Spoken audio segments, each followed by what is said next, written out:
Hey Heidi, welcome to Money Bites. Hi, Minky. Thanks for having me. Super excited. You've had a pretty interesting sort of career trajectory. So wanted to talk to you about how you transitioned from a software engineer to a PM, but was wondering if we could start from way in the beginning. First of all, what did you major in college?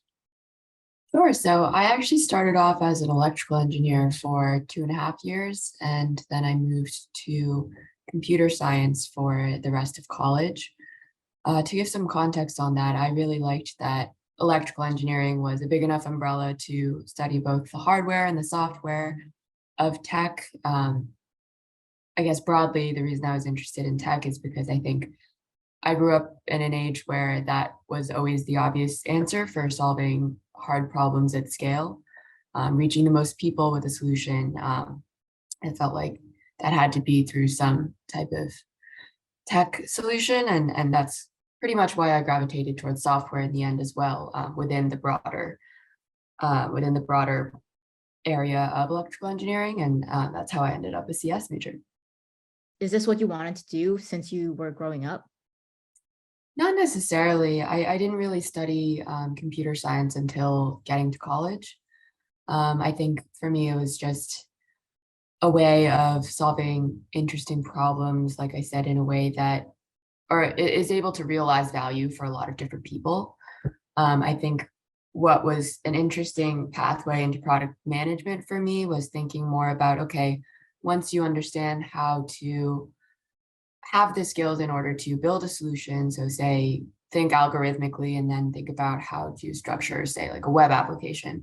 Then the question really became, what are the problems that are important to solve?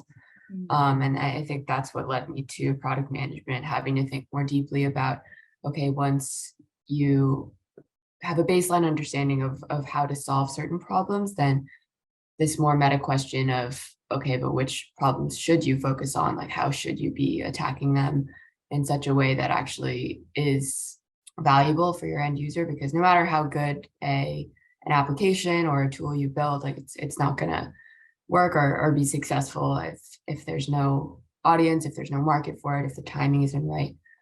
For sure. And I love how your why changed along the way. Your first internship or foray into tech, that was in the engineering software side, right? Yeah, primarily it was technically a rotational program, but I would say 2/3 of it was in software engineering, and the end was a little bit of a product management. What was the process like in terms of getting that application and acceptance into the program? I would say that I was lucky in that I looked into it pretty early on. This was my summer after my sophomore year, so I think the program was targeted towards people like me who were studying CS or maybe interested in computer science and wanted exposure to both the engineering side of things, but also product and program management side.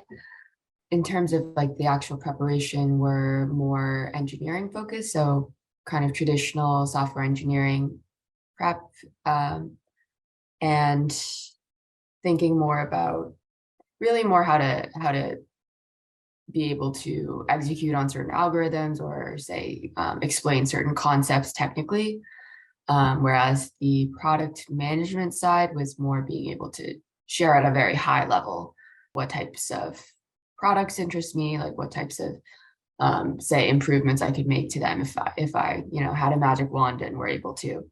A step before the more I guess advanced or evolved like product management, recruitment, or interview framework where it's more focused on the business impact and monetizing on a certain approach. Once you got accepted to the role, you said this was for the summer internship, so you did a rotation over the summer. What was that first foray into big tech like?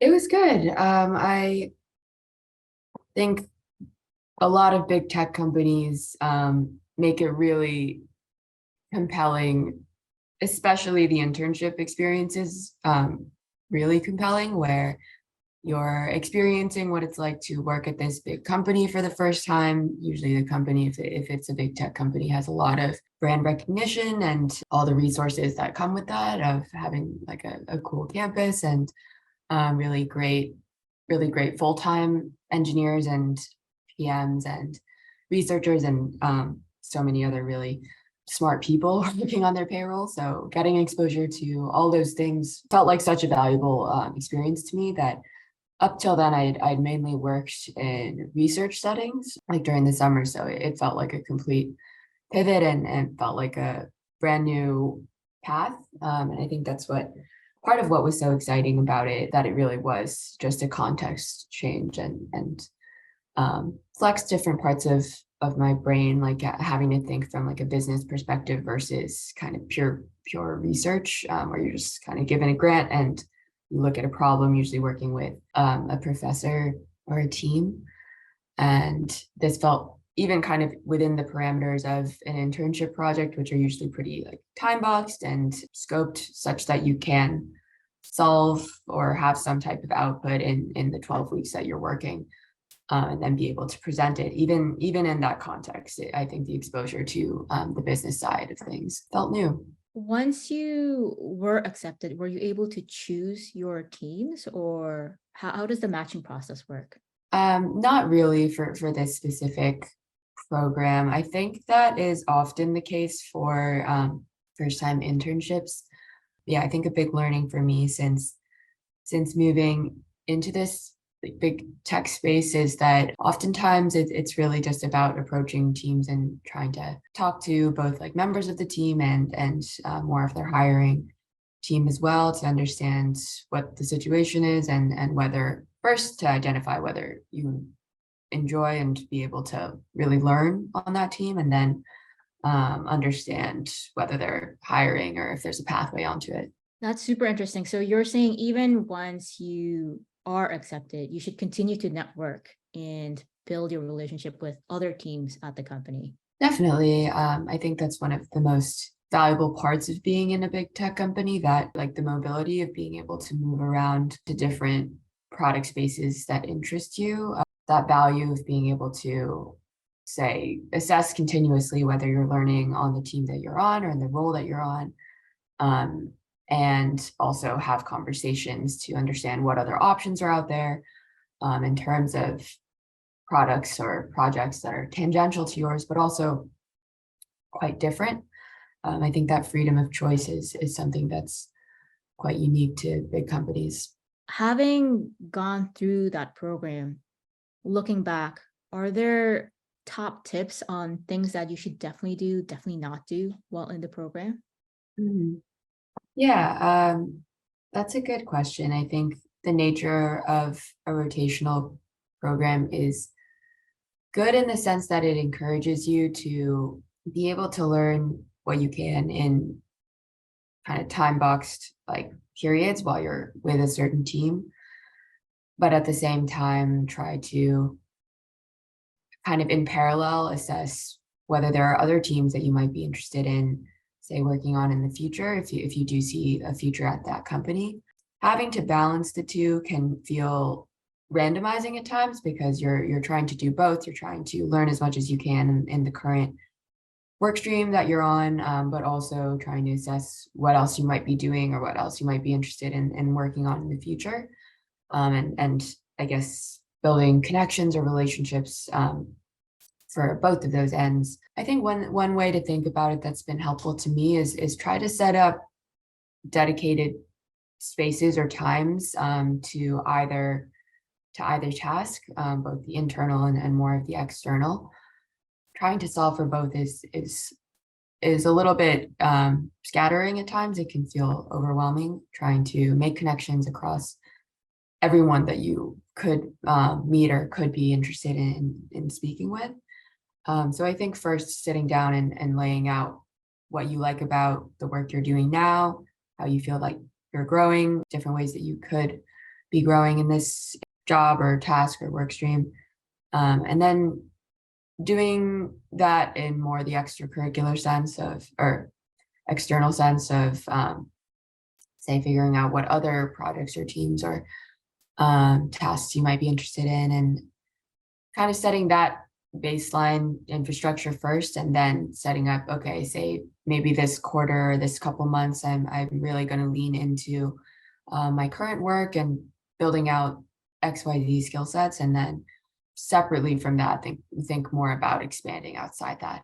I find that helps both to lay out a plan for yourself that you can feel like you're making progress against, but also not feel too pressured to solve everything at once. The nature of like working in a big company can feel like at times you just have so many opportunities and so many people to meet, so many communities to join. So I think laying out first what's important to you, and then having a way to actually make progress against that, and kind of check in with yourself on how you're doing, is super important. Does that mean that at the end of the program, for the company to offer, we really enjoy working with you, come back and work for us full time, that final offer that a lot of the interns are looking for, that is not necessarily coming from the team that you've been matched with, but more at the company level, and you can sort of go to other teams? So in my case, there was an and I'm speaking specifically to my case. I don't know if this is always true for these types of rotational programs. In my case, it was more like the decision to either extend the offer or to not was made at the company level, like primarily informed by how your experience or how your impact was on the team that you were interning for. I think once the offer itself is extended, like usually that meant that the team that you had worked with like had to be the one mainly, I guess, extending that offer. Whereas in my case, like I interviewed externally with another team as well, because I was interested in working with that team. So once I spoke to them and like assessed whether they would be open to having me on their team I actually had a follow-up internship since I hadn't graduated yet. But once I assessed that, then it became a question of would this team be willing to extend me an offer as well.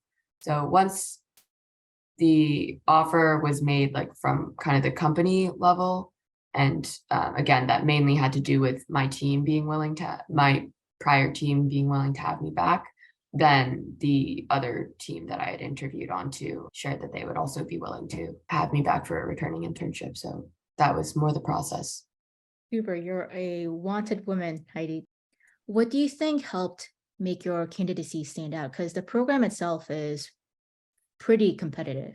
Being really clear on what story you want to tell about yourself is very important. I think that's like the first, if anything, foot through the door. And you want to, put your best foot forward there, where recruiters and hiring managers who are staring at thousands of applications a day, or resumes or CVs, should really walk away with like a clear idea of what it is that sets you apart, like what persona or identity is reflected in your experiences and skills. And basically on that piece of paper, like if it's not very clear what your identity from a career standpoint is and what impact you've created and would potentially be able to bring to that next opportunity that you're looking at and they're hiring for, then that's kind of what misses the mark in putting that first foot forward. And then after that, it's all the recruiting prep of making sure that you have both the soft skills and the technical skills to excel at the opportunity you're applying for. Were there any particular resources that stood out in helping you prep? It was a lot of the like classic examples of cracking the technical interview, cracking the PM interview. One book that I liked that I got recommended to me before, and was actually written by a number of former PMs in big tech, so Microsoft, Google, I believe Amazon as well. It's a book called Swipe to Unlock. I actually just have it on my desk, but it's basically, I think it's blurring a bit, but it's basically just a book that goes through kind of anecdotal level, as well as like an explanatory level, different concepts and frameworks and product management that like pull the reader in if they are interested in those questions of, oh, like why is it that when I walk into a Nordstrom's, they ask me for my email to join their Wi-Fi, like something like that, like understanding the business justifications and the rationale behind companies that kind of pull the strings and make all these like invisible decisions, making that less opaque. I think that's a lot of the appeal of the book. For me, like it felt just interesting to get this lens into this world of questions and decisions that I'd never really thought much about before that. And yeah, hearing it from, I think, like industry experts in the fields who had made a lot of those decisions themselves and were working in that space felt really interesting to me. And I think, yeah, for anyone who thinks they might be interested in product management specifically, it's a great read. Awesome. And you mentioned you had 2 internships with the same company before getting the final offer. Yep. The second internship was with the team that I am now working full time on. And of those 2 internships, at what point did you realize you wanted to go more down the product management versus the software route? Yeah, so when it came time to interview, this was something I didn't mention with the interview process for the rotational program I did. So you were given the choice of either interviewing for a PM or a software position or internship return. And for me, I gravitated more towards the product management side. I think that became more clear to me through my internship in a lot of ways. Like I really enjoyed getting to build out the application that we were focusing on for the software engineering portion of the internship.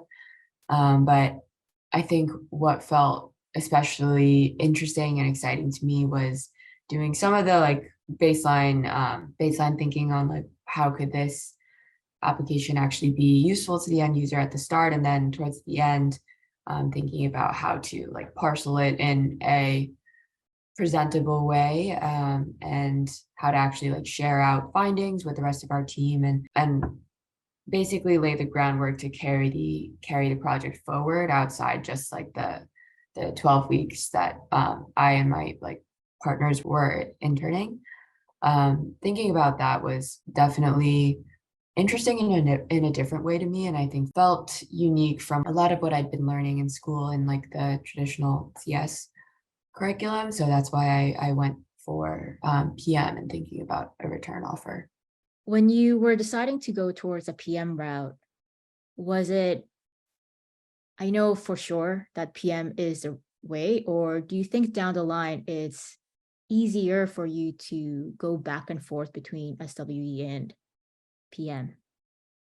I would say it definitely was not obvious to me. I had a lot of conversations with PMs, software engineers, who were a couple years older than me at school. And I think that's another piece of like, broad advice I would give. Just try to talk to people who've either done the path or done another of the paths that you're thinking of, and maybe gone on similar routes as you, where they went to the same school or studied similar subjects. Yeah, try to talk to those people as much as possible, understand what factors led them to make the decisions that they did, whether those apply to you, and always check in with yourself, like, is this relevant to me? Like, how much water should this opinion hold?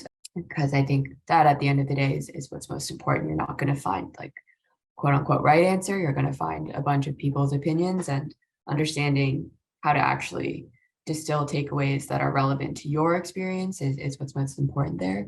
I really did my best to understand like what led certain people into down certain paths with PM or software engineering. For me, like it was never so obvious. Like I'm also someone who likes to gather a lot of data before making a decision.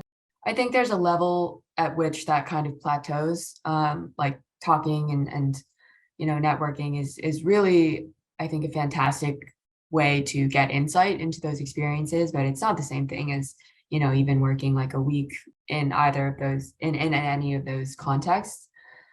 At the end of the day, you just do your best to make as informed a decision as possible, gather input from people whose opinions matter to you, whether it's friends or people that you just respect, thank them for their time. I think it's a given that these people are doing you a favor in some sense, like willing to share about what their experience has been in a way that helps you navigate. And ideally, I think it's good to try to pay it forward, whether it's by helping them out with something that they're curious about and maybe that you have more insight into.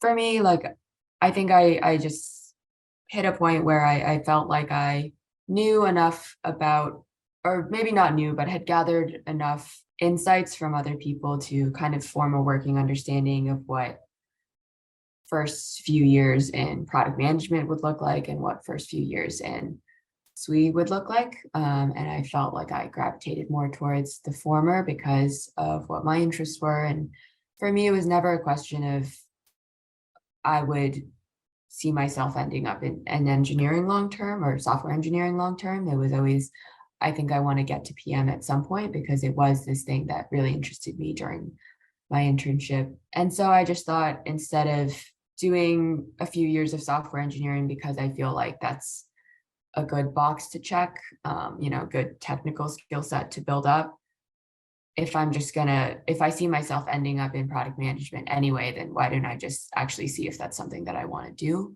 long term? And I can pivot back if I need to. That was pretty much my rationale for jumping into product first. Totally makes sense. Given that this is Winnie, the community of women in tech, improving financial literacy, one thing that comes up a lot is compensation. Was one of the factors that you considered the difference in compensation between an engineer and a product manager? At the time, not really. I think maybe that's naive in some ways, like maybe I should have. But to be honest, I didn't really think too much about that at the time, especially since this was like more of an internship setting. Like I didn't think too much about that before going for the role that felt more intuitively like compelling for me, just because I had felt like there were problems and skill sets that resonated more with me for PM than for software engineering. One thing that definitely affected and influenced my decision to go with product management early is the knowledge that it's from like a numbers standpoint of where the ratio on most teams is very, outsized towards engineering versus product management. The knowledge of how competitive the discipline is made me want to get some type of differentiating background like early on.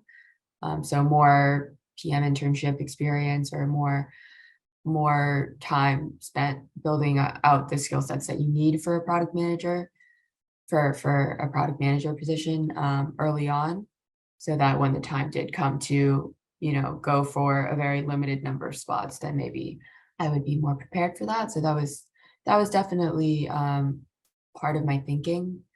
But as far as compensation, I can't say I thought too much about that. Totally. What about the compensation as an entry-level PM? Having had interned at the same company and returning to the same company, were you still able to negotiate your total comp, or was it more of a package? Take it or leave it? Gotcha. I was able to negotiate, and I think this is another reason networking is so important.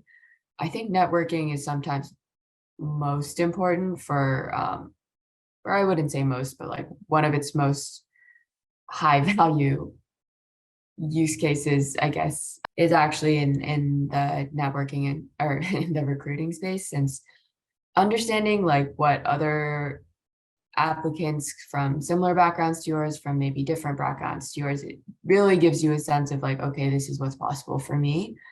It's really important from very early on to build that muscle for yourself of being able to get that input and then really be an advocate for yourself, because if you don't do it, like no one else is going to do it for you. So for me, yeah, talking to friends of mine who were a couple years older or who had done the program and gotten the return was great, because it gave me a sense of, oh, okay, like this is what I, as someone coming from this background with this prior experience, or, having come from a certain school or having done certain jobs before, like this is what I can reasonably ask for and expect would be delivered on. Yeah, I think that was I guess not something that I had realized was so possible with like even an intern, like with an internship to full-time offer. I think often it's this experience of like getting a job for the first time and you're so excited about that thinking to like negotiate on it doesn't occur to you. At least for me, it didn't. And so I think surrounding yourself with resources and people who have maybe gone through similar paths is super important, just to know what's possible and what's out there. That's so important, but also very unique in a sense that, exactly to your point, salaries and money is still so taboo, especially in our working culture, that the fact that you actually had, whether it be mentors, friends, etc., who are willing to share the context and you sought that out, that's a superpower. Kudos to you. I think at least for full time, there's more robust communities for, say, like personal finance. Like I'm in a women's personal finance community, which has been really great, because people are so willing to like share about their own experiences and help out others. I think at least for, yeah, when you're joining or coming on board, it's a lot harder to actually get that lay of the land when you're just understanding what it means to even start working full time or start working at this big company and navigating all its resources, all its opportunities. So I think that's when like word of mouth plays a really important piece as well. That's awesome. Hope you consider joining Winnie's wealth building community as well. Were you able to share sort of a broad range of what the entry level salary is as a starting PM?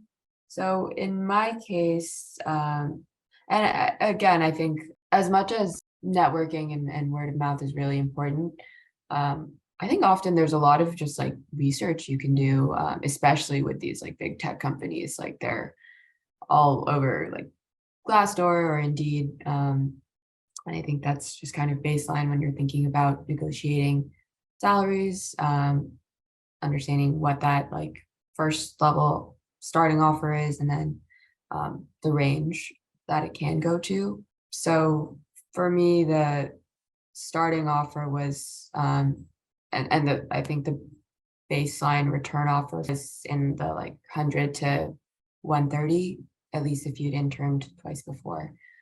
Yeah, in that range. Do you feel that you have a bit of a legs up because of your technical background as a Um, P? I think a lot of the product managers that I have seen really build out incredible products, like have pretty diverse backgrounds in terms of like say jobs that they worked before or roles that they had before, maybe pivoting to PM. I think CS is like one of the most common majors these days for product managers, but I've certainly seen a lot of PMs come from say consulting backgrounds or engineering backgrounds or design backgrounds. One theme is just being able to really advocate for your customer and your end user. And I think that can be why PMs come from all these different backgrounds, because say you're an engineer and working on building out the technical side of a solution, then you really and you really care about what that experience is going to be for the end user, then you think more, okay, like how can I have more insight into the overall product as it comes together. I think that's kind of a natural pathway into the PM discipline. As far as like an advantage, I think all you need to really succeed as a PM is the ability to empathize and communicate around a solution that around a problem area that you care about. So you need to empathize with your customer and your user. I think that's the most obvious one, but you also need to get buy-in from the rest of your team once you have a working understanding of what product needs to come together, what solution needs to come together to meet that user need. Like, you need to get resourcing, you need to get headcount, you need to, depending on what your role as the PM on the product team is, you need to usually convince a lot of people that the product needs to get off the ground, or that it needs to be built in a certain way. And oftentimes that really means working with them, not working to get them on your side.